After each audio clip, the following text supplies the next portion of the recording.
നമസ്കാരം. റാഫ്റ്റോ ക്രിക്കറ്റിലേക്ക് അവർക്കും സ്വാഗതം. എവിടെയാണ് CSKക്ക് പിഴച്ചത്?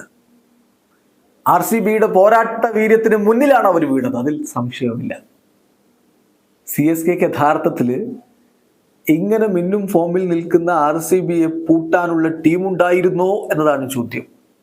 അത് സീസണിന്റെ തുടക്കത്തിലുണ്ടായിരുന്നു, സംശയമില്ല. പക്ഷെ പലരും ഇടക്ക് വെച്ച് വഴി പിരിഞ്ഞപ്പോൾ CSK നന്നായിട്ട് ദുർബലമായിരുന്നു. അതൊരു യാഥാർത്ഥ്യമാണ്, സമ്മതിക്കേണ്ടതാണ്. കളിക്ക് മുമ്പ് നമ്മളിട്ട വീഡിയോയിൽ നമ്മൾ പറയുന്നുണ്ടായിരുന്നു, ഈ കളിയിൽ മുൻതൂക്കം തീർച്ചയായിട്ടും RCBക്കാണ് എന്ന്. അതിന്റെ കാരണം അതിൽ വിശദീകരിച്ചപ്പോൾ പറഞ്ഞിരുന്നു, പ്രധാന താരങ്ങൾ മടങ്ങിപ്പോയി കഴിഞ്ഞാൽ പിന്നെ ആ ടീമിനുള്ള വിഭവങ്ങൾ വെച്ച് പോരാടണം. അപ്പൊ അത് വെച്ച് അവർ പോരാടിയിട്ടുണ്ട്. പക്ഷേ ഇന്നലെ RCBയെ തോൽപ്പിക്കാൻ അത് മതിയാവുമായിരുന്നില്ല. മഴ പോലും RCBക്ക് വേണ്ടി മാറി നിന്ന കാഴ്ച. ഓറഞ്ച് അലേർട്ടായിരുന്നു പ്രഖ്യാപിച്ചിരുന്നത്, എന്നിട്ട് ആ മഴ പോലും വന്ന് കണ്ട് RCB അനുഗ്രഹിച്ചു പോയി എന്ന് പറയേണ്ടി വരും. അങ്ങനെയാ സംഭവിച്ചത്. അപ്പൊ അതിനു മുന്നിൽ CSKക്ക് ഒന്നും ചെയ്യാനുണ്ടായിരുന്നില്ല.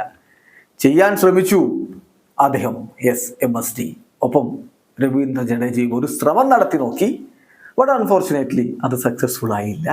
കാരണം അത്രയധികം ഡിറ്റർമൈൻഡ് ആയിരുന്നു RCBയുടെ ടീം. അവർക്ക് അനുകൂലമായിട്ട് കാര്യങ്ങൾ സംഭവിക്കുന്നു.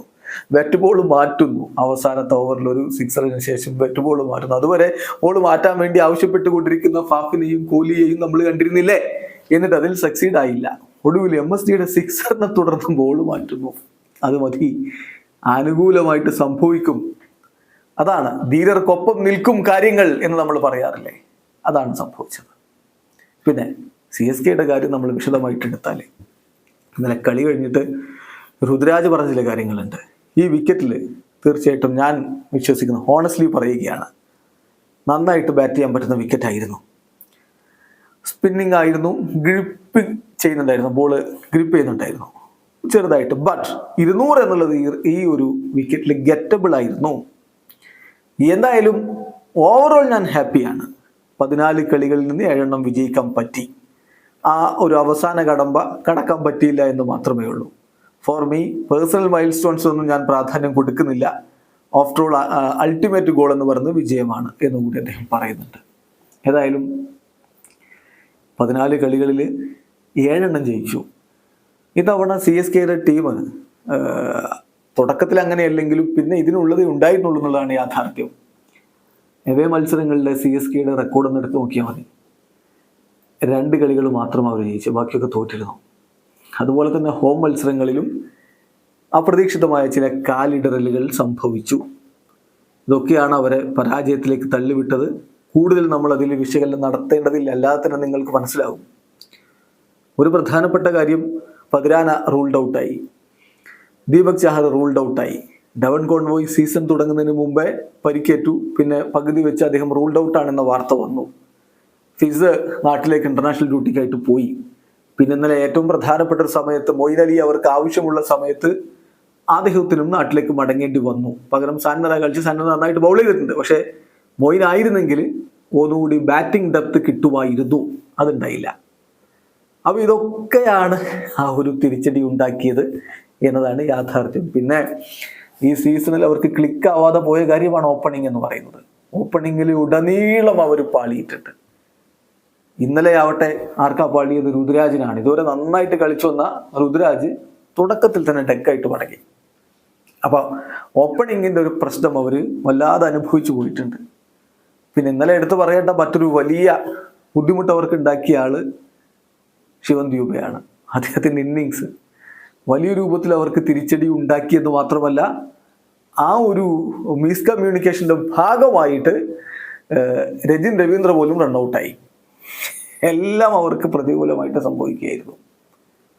പിന്നെ സാന്നർക്ക് മുമ്പ് MSDക്ക് വരാമായിരുന്നില്ല എന്നൊരു ചോദ്യം അവിടെ ബാക്കിയുണ്ട്. അതെന്തുകൊണ്ട് സംഭവിച്ചില്ല എന്നുള്ളത് തീർച്ചയായിട്ടും ഒരു വലിയ ക്വസ്റ്റ്യൻ തന്നെയാണ്. MSD അവിടെ വന്നിരുന്നെങ്കിൽ ഒരു പക്ഷേ കഥ മാറിയേനെ എന്ന് വിശ്വസിക്കുന്നവർ ഇപ്പോഴുണ്ട്. സംഗതി എന്തൊക്കെ സംഭവിച്ചാലും അത്രയധികം ആവേശത്തോടുകൂടി RCB വിജയത്വരയോടുകൂടി കളിച്ചിടത്താണ് CSKക്ക് സർവൈവ് ചെയ്യാൻ പറ്റാതെ പോയത്. ആ ഫാഫ് എടുത്ത ഒറ്റ കൈ കൊണ്ടുള്ള ക്യാച്ചില്ലേ, അതിലൊക്കെ കാണാൻ നമുക്ക് അവരുടെ ആ വിജയതൃഷ്ണ എന്ന് പറയുന്നത്. കോഹ്ലി ആ ക്യാച്ച് എടുത്തിട്ട് ആഘോഷിക്കുന്ന ആഘോഷം കണ്ടില്ലേ? അതാണ് ഇന്നലെ CSK മിസ് ചെയ്ത കാര്യം. എവിടെയോ അവർക്ക് ആ വിജയതൃഷ്ണ മിസ്സായി പോയിരുന്നു. പിന്നെ ഈ പറഞ്ഞ പോലെ പ്രധാന ബൗളർമാരില്ലാത്തത്, പതിരാനയും ഫിസും ഇല്ലാത്ത നന്നായിട്ട് തിരിച്ചടിയായി. ഷാർദുൽ താക്കൂറിനൊക്കെ കിട്ടിയ കിട്ടലിന് കണക്കുണ്ടോ? തുഷാർ ദേശ്പാണ്ഡെയും ഷാർദുൽ താക്കൂറും പിന്നെ സിമർജിത്ത് ഒരു ഓവർ എറിഞ്ഞ് കൊടുക്കാനുള്ളതൊക്കെ കൊടുത്തിട്ട് പോയി. അപ്പൊ ബൗളിംഗ് ദുർബലമായിരുന്നു. ആകെ തീക്ഷണയും പിന്നെ സാന്റ്നറും മാത്രമാണ് മനോഹരമായിട്ട് ബോൾ ചെയ്തത്. ഈവൻ സാധാരണ സംഭവിക്കാത്ത കാര്യമാണ്. ബൗളർമാർ സ്പിന്നർമാർ നന്നായിട്ട് എറിയുന്ന പിച്ചിൽ നന്നായിട്ട് ചെയ്യേണ്ട ആളാ രവീന്ദ്ര ജഡേജ. അദ്ദേഹത്തിന് ഇന്നലെ നന്നായിട്ട് അടി കിട്ടി. 3 ഓവറിൽ 40 റൺസാണ് കൊടുത്തത്. 1 ഓവറിൽ 20 അടിച്ചിട്ടു ഫാഫ് ഡു പ്ലസി. അപ്പോൾ ഇതൊക്കെ തന്നെയാണ് അവർക്ക് പിഴവുകൾ ഉണ്ടാക്കിയത്.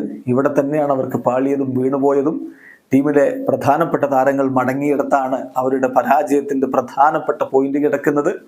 പിന്നെ നമ്മൾ പറഞ്ഞ പോലെ ഓപ്പണിങ്ങിലെ പ്രശ്നങ്ങൾ, മധ്യനിര പലപ്പോഴും ആവശ്യമുള്ള ഘട്ടങ്ങളിൽ ഫയർ ചെയ്യാതെ പോകുന്ന, ഇപ്പോൾ ശിവദ്വീപൊക്കെ സംഭവിച്ചതാണ്. സമീർ റിസ്വിയെ പോലുള്ളൊരു താരത്തിന് വലിയ പണം കൊടുത്ത് കൊണ്ടുവന്നെങ്കിലും വേണ്ട വിധത്തിൽ ഈ സീസണിൽ അവർ ഉപയോഗിക്കാൻ തയ്യാറായിരുന്നില്ല. ഇതെല്ലാം കൂടി ചേരുമ്പോഴാണ് CSKയുടെ പരാജയം സംഭവിച്ചിരിക്കുന്നത്. എങ്കിൽ പോലും രുദ്രാജ് പറഞ്ഞ പോലെ 7 കളി ജയിച്ചില്ലേ, 14 പോയിന്റ് ഉണ്ട്, 5ാം സ്ഥാനത്ത് ഫിനിഷ് ചെയ്യുന്ന ഒരു ട്രാൻസിഷൻ പീരീഡാണ്. അപ്പോൾ വലിയ നിരാശയ്ക്ക് വകയില്ല. തിരിച്ചു വരും CSK എന്ന പ്രതീക്ഷയിൽ ആരാധകർ കാത്തിരിക്കുന്നു. ദിവസം ക്രിക്കറ്റ് ലോകത്തെ കൂടുതൽ വിശേഷങ്ങളുമായി റഫ്ലോക്സ് എത്താം.